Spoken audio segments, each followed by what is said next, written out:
Hey, this is Real Talk Real Estate. I'm David Greene. This is the David Greene Show.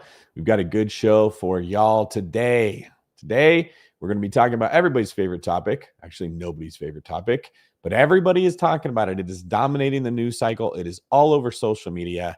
And once again, our country has been restored to people that are in your face happy and people that are super angry and want everyone to know about it on Facebook. Yes, that's right. President Trump's tariffs. Now, if you've been trying to figure out why you should care about a tariff, if you say, I don't care if about tariff, that's okay. Today's show, we're going to be talking about what the plan for tariffs likely is, how it would benefit you, what the country will look like, and what you can expect if it goes well. Now, you've probably already heard what you can expect if it goes wrong. That is all over the media. This is all I'm hearing. So I don't feel like it's as important to make content talking about what to expect if it goes poorly. Most of you already know. There is going to be high prices. It's going to create stagflation. There's going to be no jobs and higher prices with low wages. And that's the worst case scenario, which is what most people are talking about. If you listen to the news of people that don't like the president, they are definitely highlighting that information. And if you have friends on social media that don't like the president, they are likely highlighting that information. Now, that doesn't mean they're wrong. That is a very possible outcome that could happen. We may see stagflation, which is kind of the worst of the worst. That's what you don't want. That's when everything costs more money to buy, but there's not opportunities for you to get a job, and so you don't work. That would be terrible. And in that case, we're probably going to enter into recession. If you own real estate, your tenants probably aren't going to be able to pay their rent. You're likely going to lose a lot of your property. You're going to see foreclosures. You'll probably see private equity scooping up those houses. It could be ugly. But there's another path. There's a path where people respond well to this, where Americans go back to work, where manufacturing moves back to the U.S., where American ingenuity and hard work start to dominate the culture and the economy. And if that does happen, we start selling things to other countries. You start getting Americans that take a little bit of pride in their work. They start having some optimism. You're going to see a resurgence in economic output. You're going to see new factories that are being built. You're going to see other countries investing in us instead of us taking our money and investing it in other countries. Like, that is a very real possibility as well. And if that does happen, we're going to start making stuff and selling it, which creates jobs in America, even though things might get more expensive. Now, today's video I found fascinating. I listened to it yesterday when I was out running, and I thought, I got to bring this to everybody. They need to hear. This is a really good explanation of what could happen if things go well. It actually came from the Flagrant podcast, not a place that you would expect to get economic news, but the gentleman describing what could happen and what Trump's goals are here did a really good job articulating it. And I thought that the hosts of the show, which are definitely not pro-Trump, still gave him a very clear shot and very fair chance. And so I just want to platform somebody and elevate them and give them commendations for doing a good job, taking their feelings out of it, and just reporting on the details, the facts themselves. Not, hey, here's the information, now let me tell you what you're supposed to think about it, which unfortunately has become the news cycle and the way that media has been disseminating information for too long now. No matter what side you're listening to, you're getting their spin on how you should think about it rather than letting you make up your own mind. And on this channel, on the David Greene Show, I don't want to tell you how to think. I don't want to be responsible for how you think. You're going to have to look God in the eye someday and tell him what your motive was when you formed your opinions and how you treated other people and what you did. I just want to give you the information and make it as easy as possible for you to digest it so that you can form better opinions, make better decisions, and take care of your family as good as you possibly can. So let's get into the video, and then I will stop a couple times and give commentary to explain anything that I think is worth noting or might be a little bit confusing as we are listening.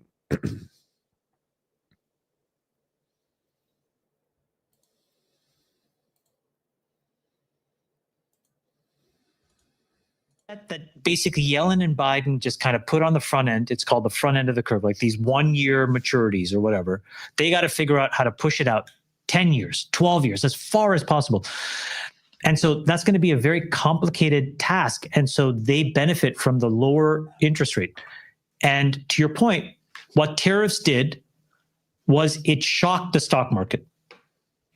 And when that happened, it told the bond market, hey, man, there's a lot of volatility and uncertainty here. It's like, let's go to the sidelines for a little bit and just chill and observe what happens. When that happens, the interest rates go down. And that allows us, Americans, all of us collectively, we will say. So we're jumping into the thing, but the guest here, I believe his name is pronounced Chamath, is describing why money left the stock market. Because we're typically hearing the mainstream media news outlets that are saying, hey, Trump's decision was absolutely irresponsible and horrible. He's a terrible businessman. Look, here's the proof.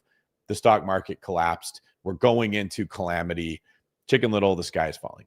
And he's describing that this decision is absolutely creating uncertainty. Every time there's change, you get uncertainty. When people feel uncertainty, they pull their money out of the stock market and they kind of want to look around and see like, well, what are my best options? Save hundreds and hundreds of billions of dollars because of what has happened in the last 5 days. So, yeah, now maybe this will correct itself quickly, but if you can give me a steel man, I largely agree anecdotally with what you're saying. Again, we travel the country, I see middle America and I see why they're angry. I see like a lot of decay, and you can tell me the stock market is high, but I'm like, I don't think ordinary Americans feel this. So give me the steel man argument for why a stock market dip that doesn't scare me for regular Americans would be a big problem and whatever. It is a big problem for people that are about to retire. It's a big problem for people that have a large percentage of their net worth there. Mm-hmm. It's also a big problem for the companies themselves because if shareholders have a bunch of uncertainty, they may not give them more money. These companies may not be able to invest as aggressively in the future.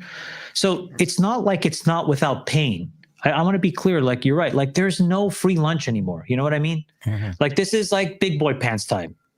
So we all put on our fucking big boy pants. And the reality is there is going to be these trade-offs. The question is, how can you judge the trade-offs and make a very difficult set of decisions for the greater good? And I think that's honestly where we're at. So yeah, there will be pain for some of these companies. Is it right? I'm not going to call that ball and strike. It's unfortunate. And the reason we're here is not necessarily anybody's fault that's in this room. But you got to fix it. Sorry, go ahead. If the majority of Americans are living check to check, isn't this going to hurt them way more than it hurts everyone else? Right. It's inflationary is what you'd say, right? So so this is also another misnomer. Okay. And I think this is important. What is inflation? Okay. Inflation means, if you said inflation is, I'll pick a number, 3%. What does that mean? That means that if you and I bought those Jordans and they were $100, next year, let's just use that for the purposes of this math, are 103, right? They go up by 3%. Mm-hmm. Actually, let's use 10% because I'm bad at 3% math here. So it's $100, it goes to 110, okay? The next year, it goes up by another 10%. If inflation stays where it is, right? Now you add $11, right? So now the shoes are 121. So in 2 years, the price has gone from 100 to 121 for those Jordans, right? That's inflation. The next year, it'll go up by another 10%. The next year, it'll go up by 10%. That's what inflation is. This is a price shock. And that's different. What do I mean? So if that Jordan has a 10% tariff on it, it goes from 100 to 110 one time. And if inflation is otherwise zero or close to zero, it doesn't go up the next year by another $10 and then another $10 and another $10. That's not how tariffs work. It is how inflation works. So I think it's important to just make sure, like, are tariffs inflationary? They can be, but not necessarily. But if we import most of our products and we're applying tariffs to almost all the products we import, then that's going to be a huge price increase for pretty much all the goods that we buy. But it's not correlated to the cost of the actual goods sold. Like the reason inflation happens is, the price of oil goes up. So it's more expensive to run the factory. So then the goods become, nothing changed to make your shoe. Nothing. It's just that when it landed in the port of LA, there used to be a piece of paper that you would stamp that said 0%. Now the thing is stamped and it says 10%. The actual cost of making this thing has not gone up. Yeah, but Nike's going to Pass apply that that cost on. pass the cost he's not to the saying consumer. he's not saying that the cost doesn't get passed on. Yeah. So let's say But it's the a first, one-time pass through. So let's say in the first It's going year, to hurt tremendously. nobody's saying it won't hurt, but why it's different than inflation. So in the 1st year, it would feel identical to inflation. Mhm. In the second year, it would stay the same. Whereas in the second year with inflation, it would continue at that rate. Yeah, and I guess what I'm saying is I'm just concerned about the people who are barely getting by, and now 1,000 food's going to be more expensive. No, Everything's gonna be more 1,000%. like- But here's what they said, which is, I think you want to see this happen. What they said is there's going to be these price shocks. You're right. So year one is difficult, okay? But it could raise upwards of $750 billion a year, okay? You're saying tariffs. Tariffs. What they said that they would do is they would then turn around and cut the federal Income tax. income tax for anybody making 150,000 or less to zero. So what they're doing is using the tariffs to offset the price shock. I didn't know that. Yeah, I didn't. But and this is the math, and that hasn't been 100% established yet. But instead of like putting the burden on the American consumer, we put the burden on the foreign country to pay that delta. And then effectively subsidize the consumer through an income tax. To be fair, the Exactly. $750 billion, I assume, that's assuming everybody pays the tariff fully. which I Okay, don't know so if that's actually this is gonna happen. so this is an important point. I would say right now it's a moving target, meaning the sharps before Liberation Day, the smart money line was at like 250 billion. Okay. That's Wall Street. I mean, we'll put smart in quotes, but that was their number. And part When he says the sharps, the sharps. He's referring to the people that are kind of professional understanders of where the line is going to be, like with gambling, the over under. They're the people that study the market and are, in this case, like the really smart money people. part of why the stock market went berserk was they just got it totally wrong. And the back of the envelope math that I did and that a couple of my friends did, and I would say they're much smarter than I am, they got to 750. I got to 750 as well.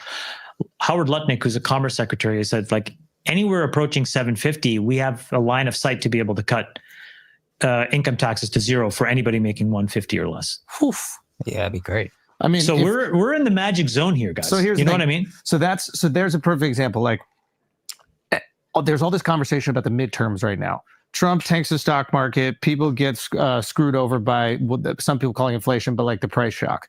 But if you announce at the end of the year, there's a $750 billion surplus because of taxes, and we're eradicating income tax for people making under 100.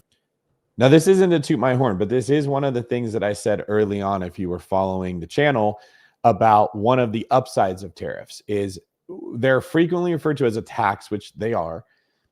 And then the people that don't like them followed up by saying they're a tax on consumers, but they're not. They're a tax on the company that is importing goods from other countries, because in this case, we're importing goods from other countries because their labor is cheaper over there.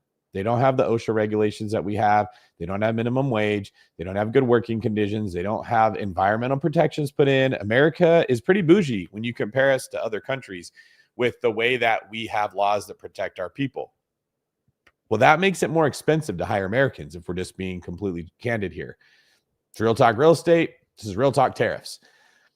So to combat that, oftentimes countries will put a tariff on the companies that are importing things from other countries because they're saving money on labor. They're like, hey, if you're going to export this and we're not going to make money from income taxes from people that should be working in America, we're going to make extra money on you through a tariff. So it often is passed on to consumers. They say, well, hey, if the government's going to tax us, we got to increase our prices to keep our profit margin where we want it. That is true, but they don't have to do that. They choose to do that. It is an actual income stream that the government is collecting. Now, one of the things that I said early on is if they are collecting money from tariffs, if countries continue to, if companies continue to import their goods from other countries because the labor is cheaper, they can do that. Maybe the Americans do have to pay more, but the American government collects more revenue. The president now has the option to offset the income taxes. And I called this because I heard Trump make kind of a joke where he said, I want the external revenue service as opposed to the internal revenue service. And he sort of gave us his vision early on. He's like, wouldn't it be great if we didn't have to collect taxes from our own citizens through the IRS? We collected them from other countries externally. And it was kind of, I thought it was in response to Joe Biden wanting to hire 40,000 IRS workers to just hound Americans and collect more taxes from us, right? That's kind of how the left tends to view how to solve a problem. Create more regulation, stop the free market from doing what it does, stop rich people from doing what they do, take money from the rich people and give it to us. That's through taxes. Well, if they think that rich people are avoiding paying taxes, well, then they're going to go hire a bunch of IRS workers to make sure that they get their money from you. The problem is we got to pay salaries for these 40,000. I'm keep saying the word 40,000. Someone can fact check me on that. It might not be accurate, but it was a big number like that. It costs us money to get that extra revenue. And can we all agree collectively, no matter what you think about Trump, that the tax system in America is stupid? Like, you guys have seen the memes where the government's like, we know what you made, but we're going to make you figure out what you made. And then you have to tell us what you made after you figured it out. But if you get it wrong, we're going to come after you and collect even more money. And if you don't have that, we're going to put you in jail. It is incredibly difficult to know how you're supposed to pay your taxes in this country. And the more money you make, the harder it gets. And then you have to start throwing in all the different ways that you can have write-offs and when you can't have write-offs and what kind of a company you need. Do you need a C Corp? Do you need an S Corp? How many different types of letter corps are there? It's alphabet soup with the corp game. And then what do you have to do? You have to hire a professional that understands all that stuff a normal person can't. So now you have to pay for the CPA. The government has to pay for the IRS. Your CPA and the IRS are fighting with each other. Lawyers get involved. They're getting money. Everyone's getting your money but you. That's what happens when you have inefficiency. When you have a company that has to hire workers to do a job and the workers don't want to do the job. So they got to hire managers to make sure that the worker does the job. And then the managers have to someone that manages them. It becomes incredibly inefficient. You get so many people on payroll that are all getting money to not do anything that actually moves the needle. That's what Doge is going after. Can we get rid of the people that are getting paid money by our federal government that are not producing something? That are not doing something that actually increases GDP. We need some of that. We don't need as much of that as we've had. Inefficiency is very expensive. I think Trump sees this. I'm sure he does because he knows how the stupid tax game is played. He knows it better than any of us do. And he says, let's just get rid of that. Let's collect money from other countries so Americans don't have to pay income tax. He made a joke. He called it the External Revenue Service. So when I heard this talk of tariffs that was first starting, I didn't get emotional. I didn't get angry. I didn't go on Facebook. I guess it's more like letting everybody know what an evil dictator that our president is and how terrible he is. It's okay to have an opinion that you don't like what someone's doing without destroying their character and finding every wrong thing you can. And remember, the Republicans did the same thing to Bill Clinton when he was in office. If you're old enough to remember that, he had a discretion in the White House and the Oval Office, and everybody jumped all over him. And it was like nothing that he did that was good was even remembered, right? We love to do that. You don't have to. You can keep a cool head and you can say, well, I don't like this, but I still want to understand what's happening. This video goes on to describe exactly what I said could come out of this. You might see supplements to income tax, or as they're saying, you might see income tax removed completely because we're collecting money from tariffs. Now, if that happens, if you got to pay 20% more, 25% more for the things you're buying, or 10% more, who knows how much it is, but you're not getting taxed on your income, are you still mad? Are you still running around screaming, having a fit, just so angry you can't think anymore when you don't have to pay taxes? And let me ask this another way, if we're just going to be straightforward here. If you're one of those people that's running around just vomiting your negativity on everybody else because you're scared and you're full of hate and it's directed towards the president or anybody that wants to try to be America first, okay? Are you going to refuse and say, no, I insist on paying my taxes because I hate Trump and his tariffs? I'm paying taxes. The government's taking it, whether they want it or not, because I refuse to accept lowered income taxes because I want to be mad about these tariffs. Or are you going to be like, yeah, I'll save money on taxes. I won't spend it. I'll enjoy The new economy that's been created with more Americans with jobs, with more people that needs housing, with more investment opportunity, with more money changing hands, with more optimism and with lower taxes, and everybody's happier, less dependency on other countries. Are you going to say, no, I refuse that. I'm going to stick with the other way. I'm going to pay taxes anyways, and I'm going to grumble? Or are you going to just enjoy all the benefits you got after screaming and trying to make everybody else miserable? It's just something to think about as we go through this.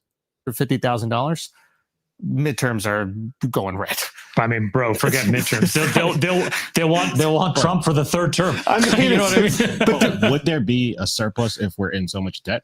Isn't it just chipping away at the debt? It won't be a surplus. So I guess it's you use the debt. Yeah, year to date. It's up to you how you use that 750 billion. And I assume in the first year to deal with the price shock, I don't want to speak future month, but it would be like, okay, this year that goes back to y'all. We'll figure that out. Deal with the price shock. Now that everything is normalized and inflation is down, we'll start using that 750 billion toward the debt. I assume. But if you get rid of federal taxes, then you have to keep applying that money to offset. Yes, you would 100%. Yeah. But would it not sway voters? Oh yeah, but that's not. Let's say you have. Let's say you halved income tax. Right now, we're talking about none. But like, let's say you halved it.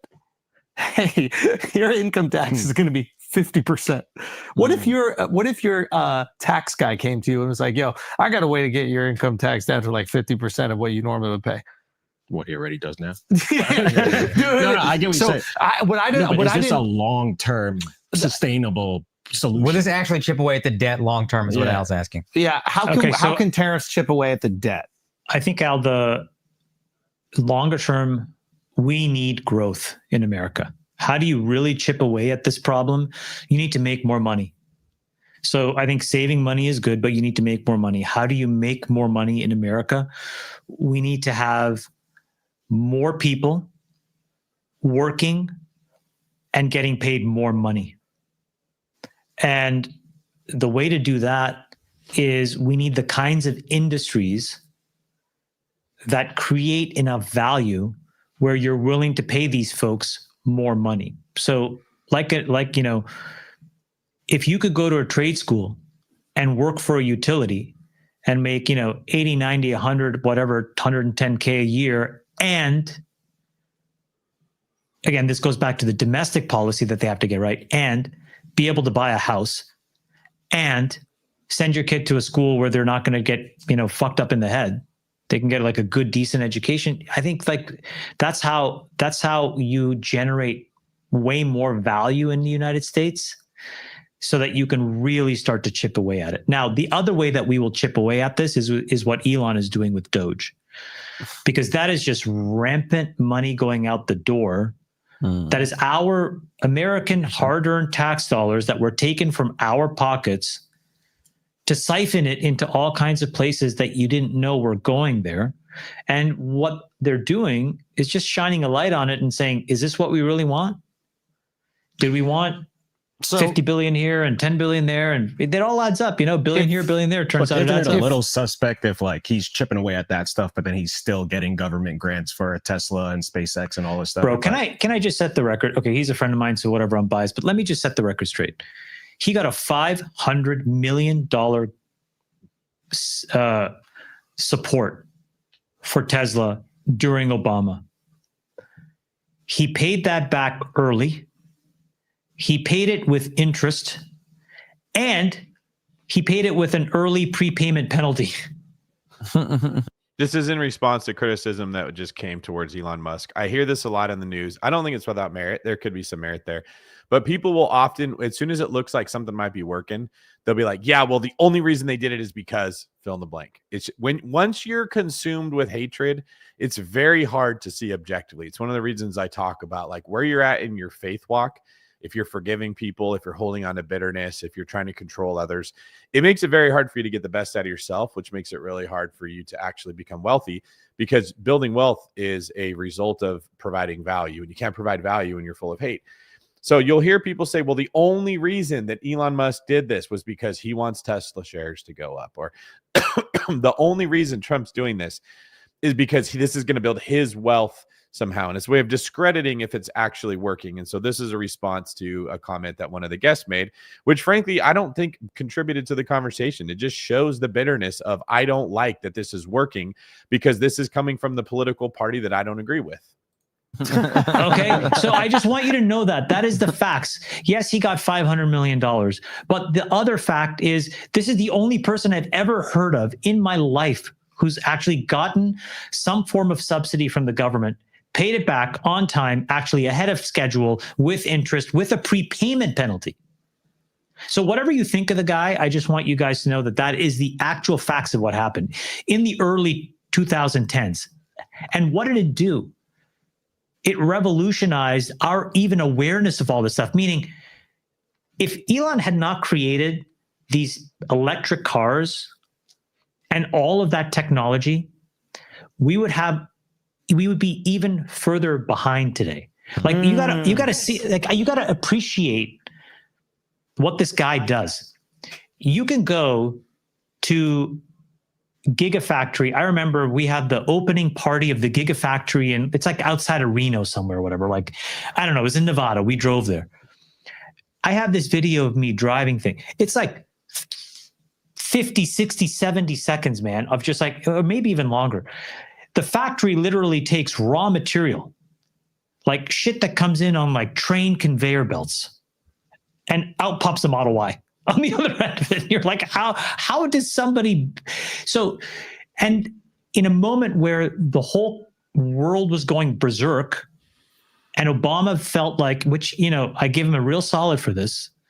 Obama did the right thing, but then Elon did way more to, just to pay it back, to settle it with the government and the people to make it right. And then all this technology that he's created, I cannot tell you guys, we would be so behind. I think.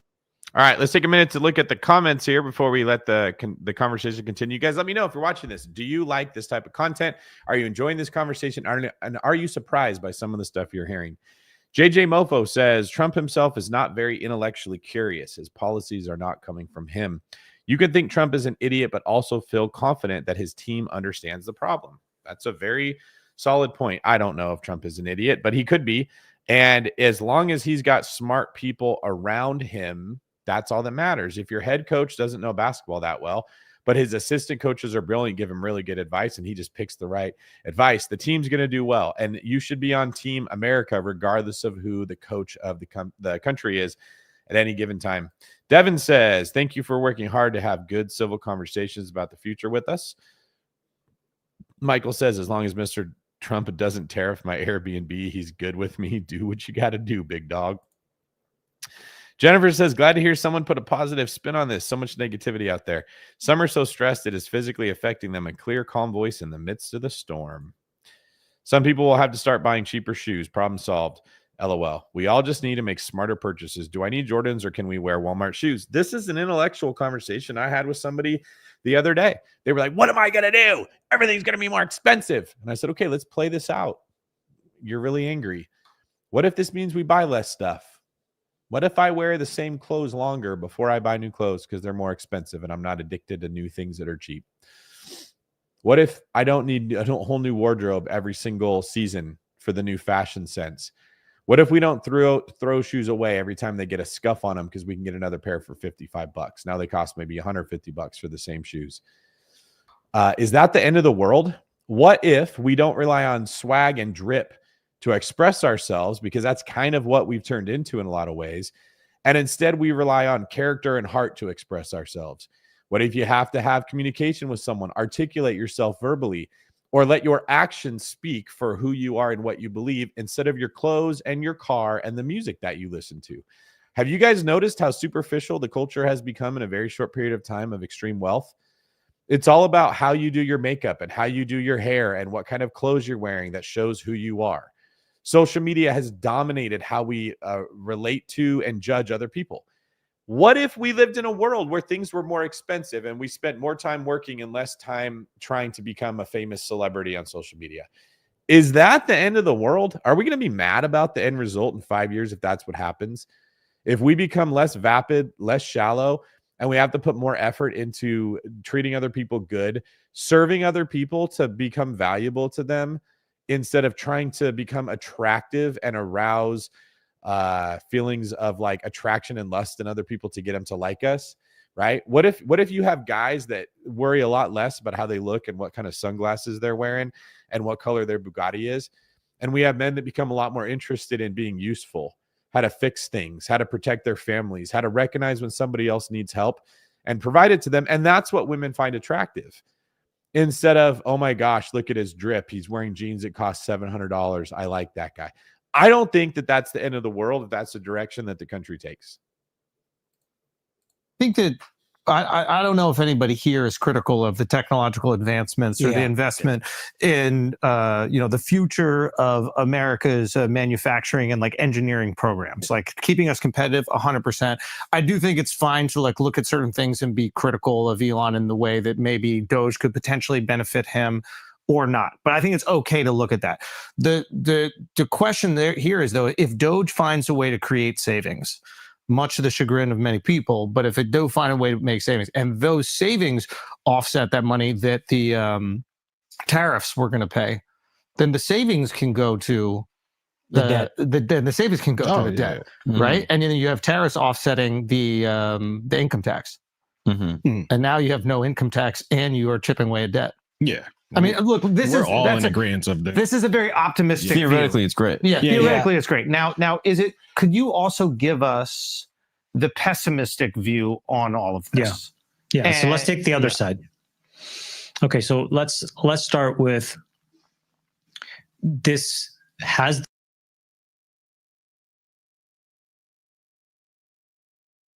the risk of creating economic malaise, meaning like what I said before out to your question is we got to grow, right? But growth requires investment, meaning I got to go and build a factory, or I got to go and buy some chips, or I got to go and want to make cars. That requires money. Who gives me money? Wall Street gives us money, right? Like, I mean, we don't just pop out of Silicon Valley with people handing us billions of dollars. We have to go and, frankly, ask and beg Wall Street for the money. They could say no. Now, why could they say no? They could say, too much uncertainty, I'm in bonds. Back to what we said before. Right. And a lot of people say that. They go super risk off in this moment. And, then we have to make these really brutal decisions about how to fund these companies and keep going. I'll give you an example. You go to a hospital, not you guys, but if your wife or your sister or your mom went to a hospital and she has breast cancer, there's a 30% chance that they don't get the cancer out the first time they do a surgery. The next time she goes back, there's a 30% chance. What that means is for every 10 women that get breast cancer surgery, there's 14 surgeries. Takes 11 days for them to take the pathology. This is in the United States of America. I was like, there has to be a better way. Okay, find a company, invest a ton of money. And I'm like, we're going to go solve this problem. We're going to make it impossible. We're going to use AI. You take the tumor out, you put it in this special machine. The machine will tell you 100%, there is no more cancer. Close her up. We do it. But you have to go to the FDA and get it approved. And the FDA doesn't necessarily say, yes, go ahead, Chamath, this is a great idea. You should do that. The FDA says, here's all the things. And in fairness to them, they're doing the right thing. Here's all the things that you have to do before I'm even willing to consider that you'll do this for us. I say, okay. I went and tried to get money raised for that. Hey guys, does anyone want to help me eradicate, make breast cancer surgery error-free? I thought stupidly that idea just sells itself. You know what I got on the other end of that? Fucking crickets. Crickets.